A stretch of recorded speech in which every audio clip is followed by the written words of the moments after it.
Now, another way to increase sharpness for this photograph would be to effectively come down here, click this dropper here, and hit the Sharpen tool. Okay. Now with the Sharpen tool, you can select its size right here and its hardness. I put 0 and soft round right here.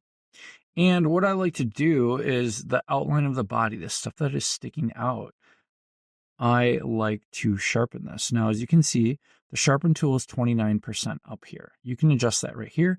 29% is going to give a really nice, just crisp look to some of the features here. And I do want to make this smaller for the eyes.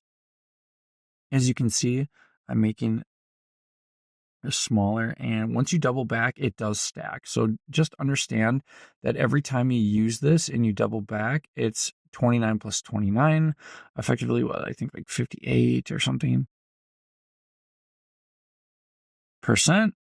And so we want to sharpen the eyes and then sharpen the lips. Okay, just around the edges there. And then you can go through and do any edge like I normally. This is good. So we sharpened up here, through here, a little bit of the hair, the eyebrows. Okay, right? And now what we want to do is we sharpen those eyes. Let's bring in a little bit on those eyes to brighten them up now. So what we're going to do is we're going to go to the dodge tool. And then we are going to set the dodge tool real low here because we want to get in that eye. And we want to hit the highlights. And we'll try them just to show you at 65% and show you what that would do, right? That's a little too much. But to make her eyes pop, let's try 47% on this. That's still a little too much in my opinion. We want it subtle, brighter, and we're just going to go over the eye like that. Look at that. We don't want to get too much on the outside. We don't want to start burning it, meaning too bright would burn it. Okay, look at that. That is really good for the eyes. What you could also do for the shadows is you could make this brush a lot bigger here. And you could effectively, let's try 880. Okay, we're going to zoom out now. And if you wanted to either lighten shadows or darken with this dodge tool, you could lighten her and at 25% exposure.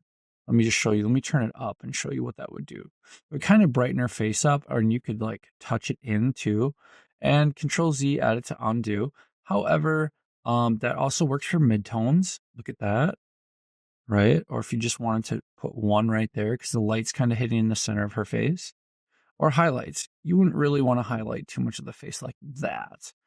You could turn it down though, and that might give it a nice glowing look with highlights. Alternatively as well with midtones like that. And then again with shadows. Okay. Now, if we wanted to do the opposite of that, we wanted to darken, we would hit this blur tool down here. This blur tool, effectively, let's turn it up just to show you guys. And this is why editing is such an art form here, because it's all, what you guys want to create. I do like how a little bit bright that is. I do like how adding the shadows in this effect are effectively making her pop more. Look at that. You could probably take one stack off, and that would be around 90% we did just now. Like maybe around 93% because we did a 79 and 23.